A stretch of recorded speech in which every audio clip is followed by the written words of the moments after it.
Καλησπέρα. Θέλω να μου πεις το όνομά σου και από ποια σχολή είσαι. Ονομάζομαι Βασίλης Καβαρνός και έρχομαι από τους Fighters Αθανασόπουλος στο Περιστέρι. Λοιπόν, Βασίλη, σε ξέρουμε, σε έχουμε ξαναδεί. Είσαι συνήθις ύποπτος εδώ. Μία νίκη. Ακόμη μία νίκη που προστίθεται στο βιογραφικό σου, το kickboxerικό. Πες μου δύο λόγια. Έχω να πω ότι πρώτη φορά στο Champions Night όταν γίνεται στο Ρέντι, στη σχολή του Ρέντι, σε ανοιχτό στάδιο. Ένα ωραίο συναίσθημα, αλλά το μόνο πράγμα που έχω να πω για το σημερινό είναι να ευχαριστώ τους δασκάλους μου και στις δύο, τον Παναγιώτη τον Μπούση και τον δάσκαλο τον Πέτρο τον Αρτσίτα, γιατί ό,τι γίνεται, ό,τι είναι η εικόνα μου σε αυτό το ring όταν ανεβαίνω πάνω, είναι δημιούργημα δικό τους. Οπότε δεν έχω να πω κάτι άλλο. Είναι πάρα πολύ σημαντικό αυτό που λες και το έχω ξαναπεί και δεν θα σταματήσω να το λέω. Μου αρέσει πάρα πολύ όταν οι αθλητές δείχνουν ευγνωμοσύνη προς τους ανθρώπους που τους αγαπάνε και τους φροντίζουν και τους βοηθάνε να εξελιχθούν. Γιατί όλη αυτή η εξέλιξη έρχεται και η προπονητική έρχεται μέσα από αγάπη και φροντίδα. Αυτό είναι η προπονητική. Τώρα, θυμάμαι πολύ χαρακτηριστικά την ώρα που φωνάζουν το όνομά σου για να ανέβεις στο ring, τον τρόπο με τον οποίο μπήκες. Είχες έναν αέρα. Μπήκες με μια άνεση, σαν να έμπαινες στο δωμάτιό σου. Αυτό οφείλεται στην προετοιμασία μου. Πιστεύω είχα κάνει μια πολύ καλή προετοιμασία. Όπως νομίζω το πιστεύουν και οι προπονητές μου αυτό. Και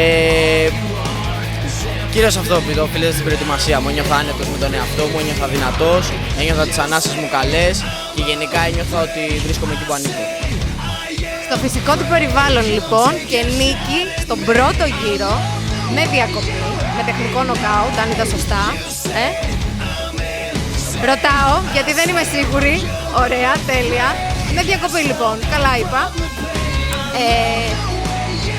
Πείτε μου δύο λόγια για αυτό εδώ το παιδί που το βλέπουμε σε πανελλήνια, σε προπονητικές συναντήσεις, σε Champions Night, στην αγωνιστική ομάδα.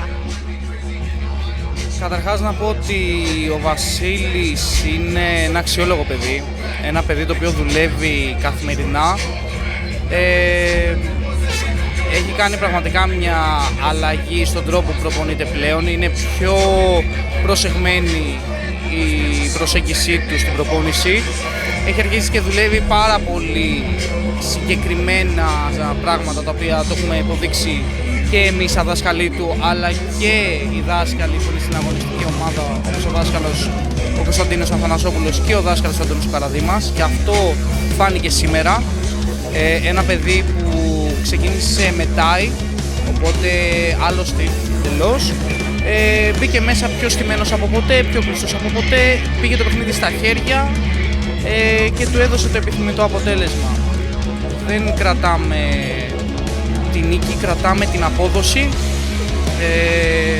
η οποία εγώ του το είπα και πριν το παιχνίδι του είμαι ανεξαρτήτως αποτελέσματος πολύ ευχαριστημένος από τον τρόπο με τον οποίο δούλεψε όλη αυτή την περίοδο. Ήταν ένα παιχνίδι το οποίο θέλαμε να γίνει, ανταμείφθηκε, οπότε τώρα βάζουμε σαν επόμενο στόχο οποιαδήποτε άλλη βραδιά προκύψει και σίγουρα μακροπρόθεσμα θα πάμε για το Πανελλήνιο Πρωτάθλημα στο Δεκέμβρη και ίσως καταφέρουμε για κάποιο άλλο ταξίδι, ίσως λίγο πιο μεγάλο event, ελπίζουμε να πάμε και εκεί. Κοίταξε να δεις, κάποια πράγματα δεν είναι τυχαία. Εδώ έχουμε έναν δάσκαλο αθλητή, ο οποίος έχει συμμετοχή μέχρι και σε παγκόσμιο πρωτάθλημα. Μικρός βέβαια τότε σε ηλικία, αλλά δεν πάβει να είναι ένα step σοβαρό. Εδώ έχουμε έναν άλλον δάσκαλο αθλητή, ο οποίος έχει πατήσει επίσης στη Waco σε παγκόσμιο κύπελλο, στο Χαγκάριας. Οπότε έχεις δίπλα σου ανθρώπους οι οποίοι σίγουρα μπορούν να σε βοηθήσουν στο μέγιστο, συν τον επικεφαλής προπονητή της ομάδας. Και θα κρατήσω μια φράση από τον δάσκαλο τον Παναγιώτη και θα μου επιτρέψεις να έρθω από εδώ για να μην κάνω αυτό το άβολο που πληρώνω το χέρι μου, για να πάω στον δάσκαλο τον Πέτρο και να μου συμπληρώσει αυτό που είπε ο δάσκαλος ο Παναγιώτης. Ότι δεν κρατάμε τη νίκη, κρατάμε την απόδοση. Πόσο σημαντικό είναι αυτό? Συμφωνώ καταρχάς με όσα είπε ο πολύ στενός μου φίλος και συνεργάτης, ο δάσκαλος ο Παναγιώτης. Συνεργαζόμαστε για πάνω από ένα χρόνο μαζί και με τον Βασίλη.